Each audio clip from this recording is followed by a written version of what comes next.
Right, for the gamers in the audience today, you might be familiar with DigiByte. We're going to hear a little bit about creating value in the virtual world. I'd like to welcome Jared Tate, who's flown all the way out from Hong Kong to come and talk to us today.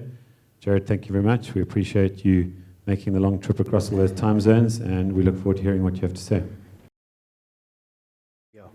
Yeah, thank you, Ian. I guess I don't need that. Yeah.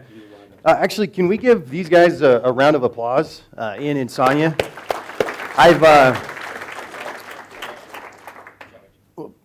Okay, clicker, good. Yeah, I've been to a lot of blockchain and Bitcoin events, and I think this is one of the best put together events that I've been to. So I'm very, very excited to be here, and I'm very honored to have been welcomed here. So, you know, on the flight in from Hong Kong, I always book an aisle seat because I like to look out over the countryside when I fly into a new country. So the best way to hear is either through Dubai, from Hong Kong that is, Dubai, or through Ethiopia. So I flew on Ethiopian Airlines, and as I got to the Somalian coast, the sun had just came up. So I actually had a perfect view. There was no clouds, and I got to see a lot of the African countryside as I came in. Well, as we started the approach to Addis Ababa, I'm looking out, I'm looking at the infrastructure, and I'm like, where are all the roads? You know, I'm from the United States originally. And as we start getting lower and lower on our approach, I'm like, wow, like there's really not a lot of infrastructure here. And of course, right as we get to the edge of the runway, there's like wreckage with grass growing over it. So I was a little worried there for a second, but obviously made it okay. But as I got on the ground, I realized, I was like, wow, Africa really is in a position to be the leader for blockchain technology worldwide. Because of the pain, poverty, and lack of infrastructure, Africa is able to leapfrog the rest of the world. Because in the United States, everybody has a credit card, debit card. You go swipe it. Even with Apple Pay and mobile payments, you're basically just using the card, on your phone. Banking institutions, record-keeping organizations, they all have a lot of legacy infrastructure. So there's a lot of bureaucracy, there's a lot of opposition to utilizing the blockchain for a lot of this technology, especially internally in these organizations. Do I just click next? Okay. So the topic of my conversation is public versus private blockchains, and it's a DigiByte perspective. But before I go into more detail, I wanted to basically, and this just kind of summarizes what I said. I mean, as most of you know by now, Africa is, as far as mobile payments goes, a leader worldwide, and you're in a position to leapfrog China and the United States as far as utilizing blockchain technology. And I really like this quote. It just came out from the head of Open Innovation from Barclays. Blockchain could be the most significant innovation to impact Africa in 100 years. And I truly believe that, and that's why I'm here. So the sum of my presentation today is why Africa should adopt blockchain technology is through three primary filters or reasons. Number one being transparency and security, number two being open innovation, and number three being standardization. Now, before I go into more detail on that, I basically want to explain how I ended up here. So, as I stated, I currently am my company is based in Hong Kong, but I'm originally from the United States. And I'm actually from one of the most remote parts of the United States. In fact, my hometown is so remote, the US government tested the first nuclear reactor there in 1953. So, I don't glow in the dark, if anybody's wondering. But to this day, my hometown only has 800 people in it. So I grew up in a farming and ranching family. So I'm not your typical cryptocurrency developer by any stretch. 2009, I got out of the U.S. Army, medically discharged, and I moved to Phoenix, Arizona. And I was working, the economy wasn't very good. I was doing freelance software development. And I got a message that my father was being life-flighted and that he had broken his neck in both of his arms. So what ended up happening, and I moved back home because I was from such a remote area. And I basically took care of him, and this was in 2012. I took care of him for about 6 months. Now, during the course of that 6 months, I discovered Bitcoin. And since I'm in such a remote area, I didn't have a lot going on. I was doing freelance work for development. And I started really going through the source code and the code base. And I'm like, wow, this is really going to change the world. Of course, back then, I'd tell my friends, my family, they're like, you're crazy. This is retarded. It's a Ponzi scheme. It's a scam. I'm sure a lot of people can relate to that. So after the run-up in 2013, I'd spent a lot of time with the code base. And I'm like, there are some issues with the Bitcoin core protocol that could be easily improved. So I'm like, why not create a new blockchain? Try some stuff out, see what happens. So in the fall of 2013, I started coding what is now DigiByte. And January 10th, 2014, DigiByte was publicly launched. It was announced ahead of time. It's open, it's decentralized. And I don't know if anybody in here has ever thought about creating a public decentralized blockchain. It was by far the most stressful thing I've ever done in my life. So it's been quite the adventure for the last 2 years. So after DigiByte was launched, and at that period in time, when there was the fall 2013 run-up, there was a lot of open innovation occurring with other altcoins, and especially the beginning of 2014. I mean, we've got Ethereum. There's several coins that are now about. But what we're seeing now is we're seeing a consolidation that's occurring in the industry. So that time window, I think historically, between the summer of 2013 to the summer of 2014, is probably going to be the era where most of the blockchains that you're going to see emerge worldwide actually came about. One of my favorite Bitcoin speakers, and if you're looking for an introduction, is a gentleman by the name of Andreas Antonopoulos. He was the one that actually presented to the US Congress. He says it best. He says, we're moving towards a world where there could potentially be thousands of blockchains. If you look at things that are happening with the Internet of Things at IBM, registering devices on the blockchain, I truly believe you are going to see multiple blockchains with specific niches. So when I went out, I started a company to develop blockchain applications based upon the DigiByte protocol, which is open source, and I was introduced to a angel investor through a mutual connection. And when we agreed upon a deal, and he agreed to invest in my company and become my partner, and this is after they evaluated several of the other startups that had occurred in the spring of 2014. He told me that the reason he was doing this, because his background is 25 years in retail trade, logistics, manufacturing worldwide, from Cambodia to Pakistan to China to South America, Vietnam, etc. So he was very familiar with a lot of the issues that people in that business, international trade, face. So he said, I believe the advantages that DigiByte offers can help fix some of these solutions. But then he told me, he said, at the end of the day, my long-term vision as a philanthropist is for Africa. And that's the night I met him, and we agreed upon that. So this is, it's a long time coming, but, I'm finally here, so it's what I'm looking forward to. So just a quick background, just to kind of gauge the audience. How many people in here know the exact block timing for Bitcoin? By a raise of hands. So not very many. So I've noticed throughout the course of the speakers, there hasn't been a lot of the details. So since I am a developer, there's the devil's in the details, right? So with Bitcoin, well, first of all, let's just take a step back. What is a block? A block is simply, if you think of an Excel spreadsheet, it's a series of debits and credits. It's just a ledger. And then a block is a specific time window to where basically all the transactions that have occurred in that specific window are registered on that Excel spreadsheet. So for Bitcoin, that block is 10 minutes. So every 10 minutes, and it's not exact, it's an average, every 10 minutes there's a new block generated on the Bitcoin blockchain. Now the blockchain is literally just a linking of one block to another block, or one Excel spreadsheet to another Excel spreadsheet. Now, with the block, there's also the total amount of Bitcoin that will ever be created. And by a show of hands, how many people know what that is?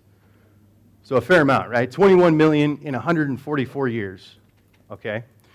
So as I started going through the core protocol and looking at different things, I realized there's actually some easy ways you can scale and improve the Bitcoin protocol.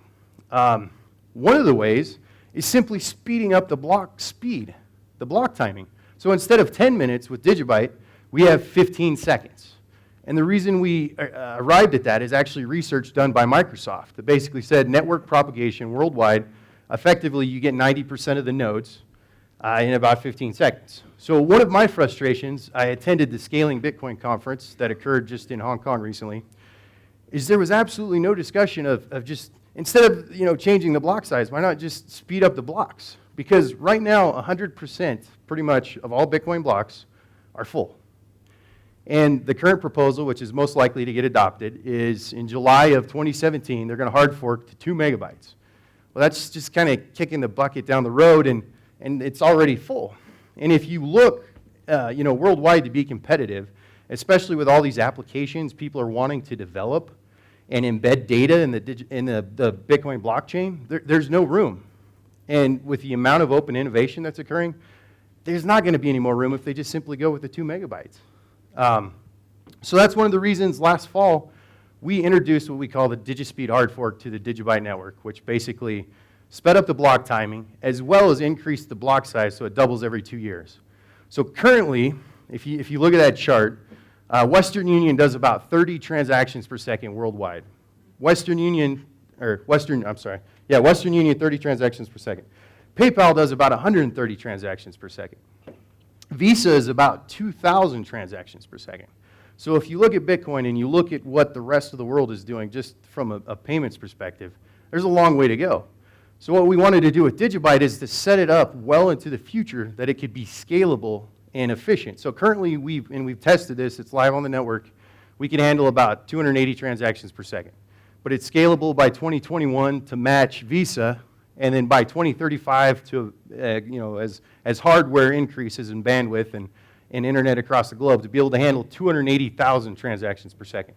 So I guess I'm here to say that there are solutions that are already out there to the problems that are facing the blockchain ecosystem. It's just a matter of getting the word out there and telling people about it. So currently, DigiByte is used in about 82 countries. That's the last time we did an audit. In Vinny's presentation, he said that he's in favor of going to bits. I'm in favor of going to bits as well, and that's one of the reasons why we chose to have 21 billion total digibytes in 21 years. So that way it was a 1 to 1,000 ratio with Bitcoin. But eventually, if the price got to it, you could be like, okay, I'm going to go buy my morning coffee for 5 digibytes. So that was kind of the long-term vision. That was the original vision. But since then, we have taken more of a focus on the technology behind the blockchain and how those applications can be developed and used in several different ways besides just currency. So the original idea was you store and send data in megabytes and gigabytes. Why not send money and secure data in digibytes?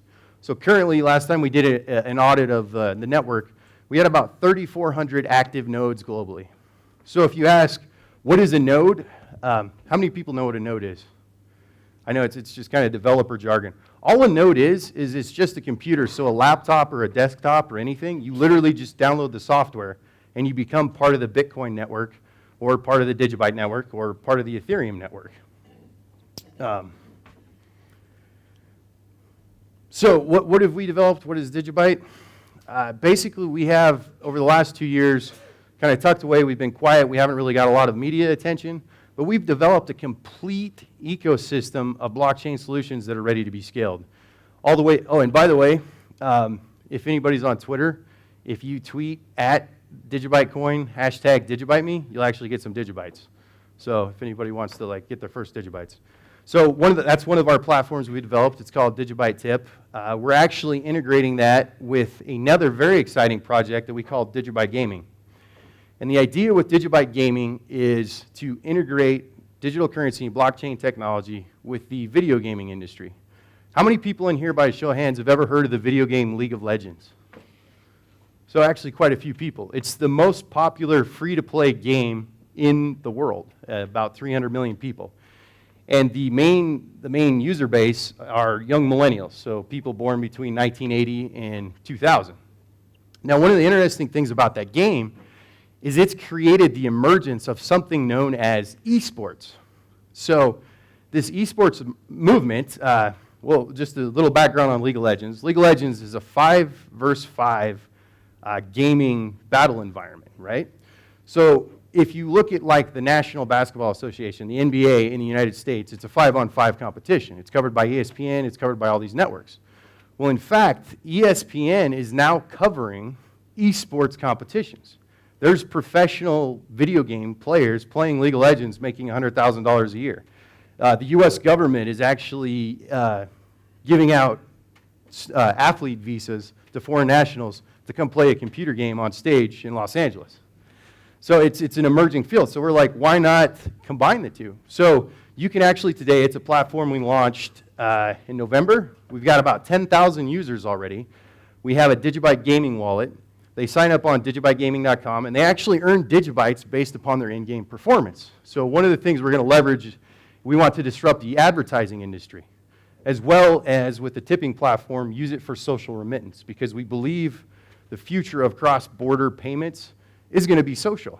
It's much easier to go into Facebook or to Twitter and send money to your friends or family than it is to go through a separate application, because it's forecasted by 2021, the majority of people are going to get their news and information from social media.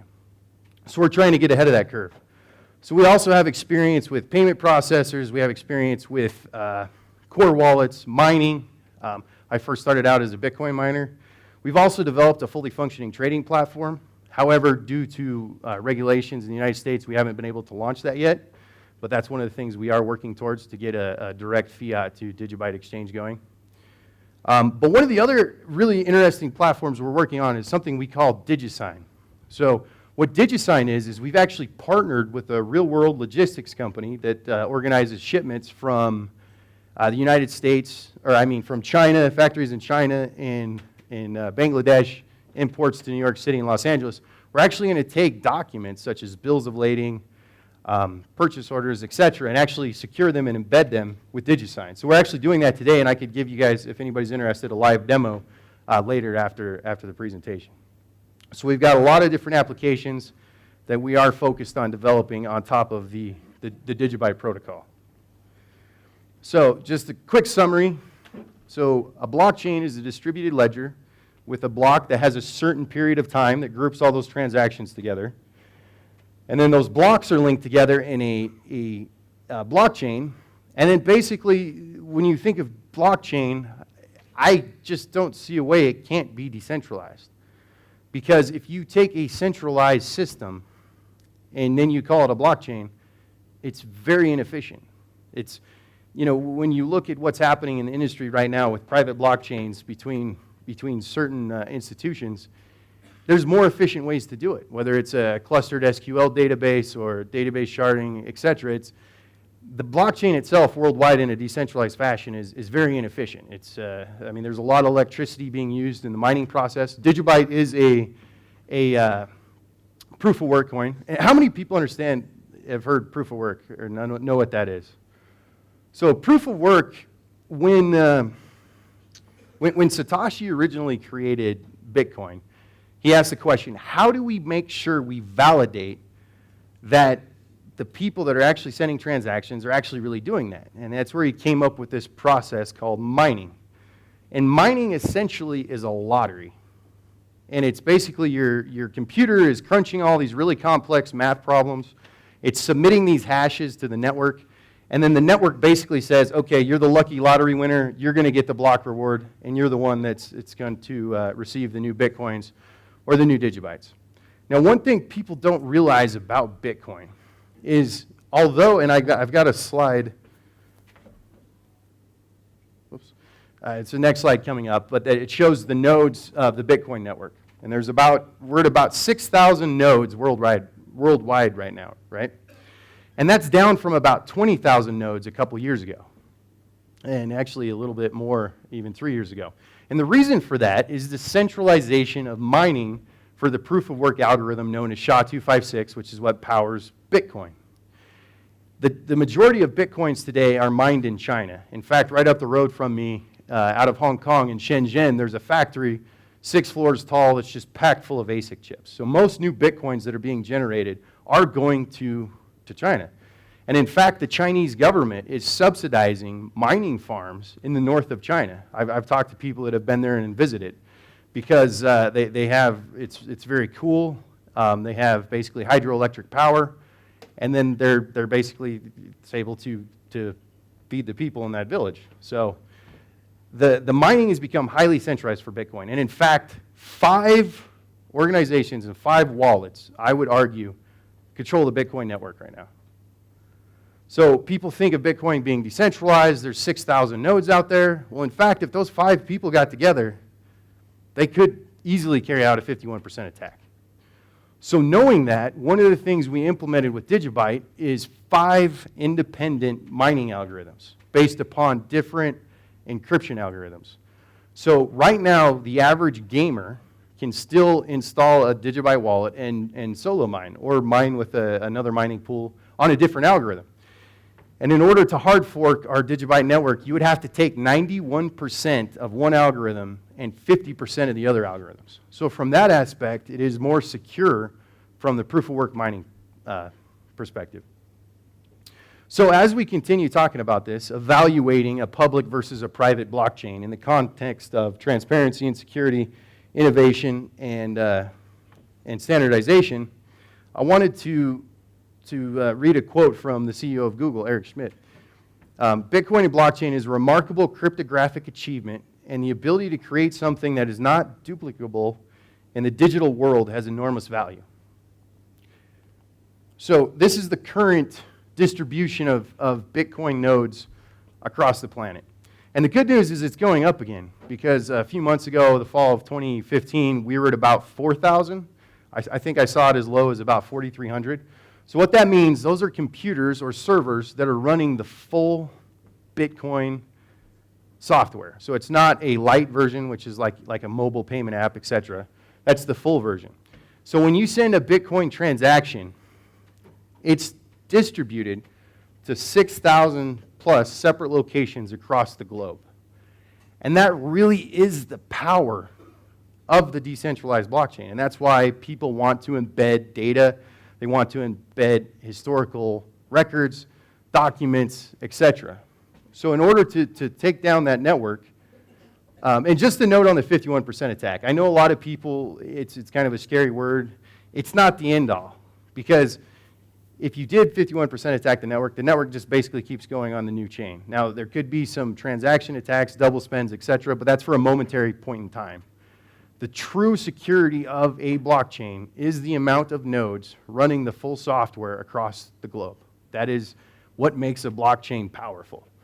And that's what allows for the trustless environment. So, what is the context of a public versus private blockchain? Well, just to summarize here, a public chain is decentralized, it is trustless, it's open source, it's efficient, the code is efficient, it's cryptographically secure, and it has open transaction records. Now, that's not the case with all blockchains. Obviously, there's like Dash and a few others that have tried to implement the mixing, tumbling features, but I personally have always been opposed to that with DigiByte because I feel that the pseudo-anonymous nature of the Bitcoin protocol as it exists today, I think is a good thing.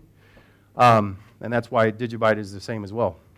Now, when you start talking about a private blockchain, you have to have centralized control in order to control the network. So that means you have a handful of actors that are able to make decisions and change things, potentially at will, without the other people in the ecosystem knowing about it.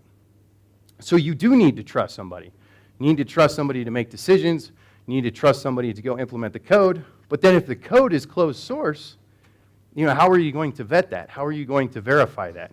There's no transparency. The other thing that a lot of private things have implemented, especially banks, is legacy security systems. One of my favorite examples to give is the case of like credit and debit cards. Have you ever wondered how that number is being generated? Well, it's being generated by something known as the Lund algorithm. And the Lund algorithm was developed by a scientist at Bell Labs back, I believe, in 1946 originally. And the original premise for that entire algorithm was when a secretary was at a typewriter and made a mistake, and then she sent money to the wrong account, the algorithm simply verified it. So it was never intended to actually be secure. And that is part of the issue with debit and credit card fraud today, is it's a legacy system. So, and then obviously with the private blockchain, you've got closed records. So another very influential person, I do think Bitcoin is the first encrypted money that has the potential to do something to change the world. And that's Peter Thiel, the co-founder of PayPal. So when we start talking about innovation, when you talk about a public versus private chain, right now it's very interesting because there's several different startups, there's several different approaches that are being implemented in the private chain space. Yet we really have no idea what they're actually doing. I would imagine they've taken Bitcoin, they've forked it, they're using that core consensus protocol from the Bitcoin engine, and they're starting to improve upon it and adapt upon it. But my hunch is, based upon the explosion of new ideas in the altcoin space, they're probably just taking a lot of the open source code that's out there and implementing it. So I'm very interested to see as some of these solutions start rolling out in the private chain space. But one of the most, I think the best example that really sums up a open blockchain is the word Ubuntu. And if I understand correctly, that's a South African word that means, together in openness and sharing. And that's, obviously the name of the Linux operating system, and I believe that's why they chose that. And if you look at the open source nature and the development that has occurred in the Linux project and the Linux kernel, it's now powering, I'm sure South Africa mainly is a big Android market. How many people have Android phones? So right now, your phone is being powered by open source technology and open innovation. So why close that off? The majority of new infrastructure that's being built is being powered by open source initiatives. And that leads to very efficient code. Because when you have many eyes on the code, then obviously the mistakes, the bugs, they're going to be pointed out much quicker. Whereas in a private situation, you don't know. So that's one of the issues. And there's a quote there from the creator of the Linux kernel who says, "I often compare open source to science, to where science took this whole notion of developing ideas in the open and improving on other people's ideas and making it into what science is today and the incredible advances that we have had. And I compare the private side basically to witchcraft and alchemy, where openness was something you just didn't do." And I feel in the blockchain space, we've all been able to start building. Obviously, Bitcoin was the first, but basically, well, every other cryptocurrency that's out there now was built upon the original Bitcoin protocol. So that's, just look at the open innovation that's occurred worldwide. The next thing is standardization. Why should you have an open blockchain? Well, so that you could have standards. Because think of when cell towers first emerged. I remember back in the United States where I'm from, I couldn't go more than my first cell phone, maybe 100 miles, and then I was on roaming, and then I went to a different state, and then it didn't work. Well, together, the mobile technology companies, or the mobile providers, have come up with open standards that they've shared, and then now, as I travel to different countries, I can at least have my American phone can still work, even in Africa. Another great example of standardization is the World Wide Web itself. When you go to a website and you see up in the address bar it says HTTP, Hypertext Transfer Protocol. Well, the guy who originally developed that had the chance where he could have privatized it and then sold it and tried to make a monopoly on that.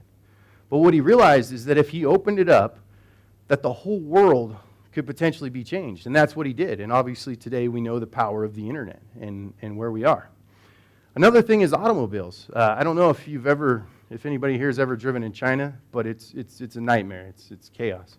And that picture was taken in China, and you see that every day. But with standardization on our roads, we've been able to avoid auto accidents. We've been able to allow for much more safe travels. So that's kind of how I relate that to an open blockchain. If we have standards, everybody can see it, everybody can be a part of it, it eliminates a lot of the dangers that are found in a private environment. And then also electricity. One of the things I find frustrating traveling is just power adapters. Everywhere you go, there's 15 different power adapters that I was able to identify globally. What if we could have one open standard so when you traveled from country to country, your devices would work. You don't have to worry about plugging it in and having it blow up on you. And then if you look worldwide, there's about 15,000 banks across all countries. So if every single bank goes out there, creates their own private blockchain, first of all, it's very inefficient. But how is there going to be some sort of standard between all these different organizations? So I envision a world, like I said, there's going to be a handful of blockchains for specific use cases and specific situations. But overall, being an open standard. So to sum up, a public chain wins in all three of these areas. It's transparent, it's secure, it allows for open innovation, and it allows for open standardization. Now, one of the things when I break down a blockchain to help explain to people is if you think of a blockchain as a pyramid, and at the top of the pyramid is the blockchain protocol. The protocol itself is essentially a communication system. It allows for computers to basically talk to each other and achieve a consensus worldwide in basically a matter of seconds. With DigiByte, we've got that down to 15 seconds. And that is possible with Bitcoin if there was a consensus to actually move to that route. And then on the second layer is what you call the incentive layer or the asset layer. And the asset layer is where the Bitcoins or the DigiBytes or the Ether is actually found. And what that is for is to incentivize the security of the network. So a lot of people are like, oh, it's a currency, it's an asset, it's a commodity. You know, it's really got properties of all three because it's a transfer of value, it's a store of wealth, but at the same time, it's an incentive for data security. Now, once you have that incentive and that decentralized network, which is what that incentive incentivizes, then you're able to start building applications. And that applications layer is where we see all this innovative stuff that's occurring with several of the things that we've heard today and yesterday. Now, as we heard with the previous presentation, there is a lot more going on in this space than just simply the currency trade. I think that's pretty well a consensus among all the speakers that are here today and yesterday. And so we have security applications like what we're doing with securing international trade finance with DigiSign. Obviously, you have the identification systems. Then you have AML, KYC, open auditing. I believe like some of the things we're working towards in that area is much more efficient than the legacy systems you see being put in place at banks in the United States and around the world. And I see a lot of potential for that. And obviously voting applications, which we've heard about as well too. So if you want to, if you find me around, you can ask me to show you and demonstrate a transaction if you've never actually experienced or used a cryptocurrency before. I'd love to show you. And then also if you wanted to see how we're actually embedding documents. One thing I find when people start talking about embedding data in a blockchain, I feel it's very misleading because you're not actually ever storing the file in the blockchain itself. Because if everybody did that, it would basically bloat the chain overnight and it would effectively stop working. So all people are doing is taking a encrypted hash and embedding that one-way hash in the chain. So as long as you have that original document or that picture or video or anything in its exact format, it'll match the same hash because it's literally going down to the ones and zeros level, and that's where it's scrambling it and creating it. So just to clarify that, because I think some people get confused on that. But I would love to give a demonstration of that if people would like to see that as well. So in closing, like I said, I truly believe Africa is poised to become the global blockchain leader. And with that, I mean, maybe perhaps there could be an African blockchain and an agreement, maybe DigiByte or something else, a consensus if all the countries came together. And obviously there's worldwide opportunities, Bitcoin, DigiByte, and other ones as well too. So with that, I'd like to answer some questions. Yeah, thank you. Great, Jared, thank you very much, and thank you for your perspective on Africa.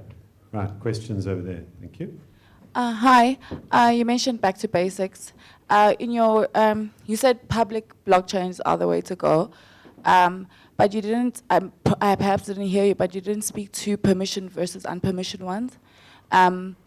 surely that's something you should consider when you're trying to choose between the two in terms of access, I think, to information or not. You know, the way I look at it, and it kind of defines exactly what permission versus unpermission means to you. To me, permission versus unpermission means that if you still have a group of people that are making the decisions on how this happens, there's more efficient ways to do that. And there's a lot of technology that's been developed over the last 15 years to secure, especially banking infrastructure, that would be more efficient to implement. The blockchain in itself, in the Bitcoin protocol, and a lot of the, basically most of the open source protocols, are not very efficient in a closed environment. So does that answer your question? Okay. We take this one first, then we'll take you. You just spoke now about having an African blockchain. What are your thoughts? So many people think of a blockchain. Blockchain effect, most public blockchains have one currency on them, Bitcoin, DigiByte. Ethereum's maybe a little bit different, but there's still Ether that effectively runs the blockchain. What are your thoughts about having and then on that, the thought was you settle in that, and then you have exchanges to translate to the fiat currencies. What are your thoughts of having a multi-currency blockchain? And obviously you built your own, so that's why I'm asking you, where the currencies are all native, and you can effectively have wallets that contain natively multiple currencies, as opposed to having other off-blockchain exchanges. You know, it's like the pyramid in the breakdown. There still needs to be an underlying, security incentive. Now, there have been several approaches to, one of the things is known as merged mining. So, for instance, Dogecoin is merged mined with Litecoin. So when you mine Litecoin, you can actually get some Dogecoins as well, too. Now, that's a possibility. I've never seen it. I mean, how many currencies would you be talking about? Because if you talked about 15, there is a technical possibility. You could mine 15 separate currencies from one, mining pool. That is possible. Technically, I have seen that. There are merged mining cryptocurrencies with, I think the most I've ever seen was maybe 4 or 5. But then then the actual trading of the currency itself is a separate issue. But as far as the security of the network, yeah, sure, you could do that. It's an interesting idea. Hi, good afternoon. Morning. So I've got a question about your different proof of work algorithms. Is it like X11 where they're all kind of in sequence, or? No, it's not like that. So what we have is we have 5. We have SHA-256, which, just a side note, while I'm on the subject of SHA-256, SHA-256 is a standard for encryption that was made by basically the U.S. government. And it's essentially put out by the NSA. It's used to secure nuclear launch codes, top secret information. They actually just came out with a memorandum last fall, basically stating that they're urging all government organizations to move to SHA-512. And a lot of people are like, does that mean quantum computing's around the corner? So we don't know. So we have plans in the future to change DigiByte over to a quantum-proof mining algorithm. Now we have SHA-256, it's independent. We also have Script, we also have Scheme, we also have Quibbit, and then we also have Grossel. So those are different sorts of security encryption algorithms. And so they're independent, and people can mine on every one. And the way the distribution works with DigiByte is 20% of the DigiBytes are distributed to SHA-256, 20% are distributed to Grossel, 20% to Scheme, and so on. So it's very technical, complex, but what it allows for is greater decentralization. Okay. So. I had another question. You say you've moved your block speed to 15 seconds, and I think it's pretty cool. But one of the reasons why Bitcoin can't have a faster block speed is because of the Great Firewall and the slow kind of latency across that. Now, it's expected that over time, the Great Firewall will become more porous because they just can't keep going. And at that point, what advantage would DigiByte have speed-wise? Well, I mean, you're absolutely correct. And basically living in China for the last year and a half, there is a lot of speculation that it will become more porous. Currently, we don't have enough transactions. The size of our blockchain is about 1.5 gigabytes. Bitcoin is about 50 gigabytes. When you're talking about full Bitcoin blocks, which we're seeing right now, you're talking about a megabyte, and that's where the issue comes in, and that's obviously a lot of the issue with the Chinese mining community is because they're like, hey, we just can't literally physically process this much data through the Great Firewall of China. So it's not an issue yet, but obviously DigiByte is global. That's one specific area and country. But it's a timing thing. So we could potentially have issues in the future, but at this point in time, no, it's not an issue. All right, thanks. My question also has to do with the proof of work.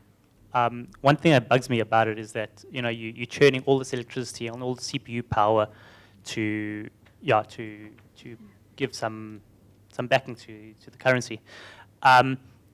Just abstractly thinking, technically, is it possible to use to do some kind of proof of work where that computing power is used to do something useful, as opposed to just churning electricity and churning SHA-256?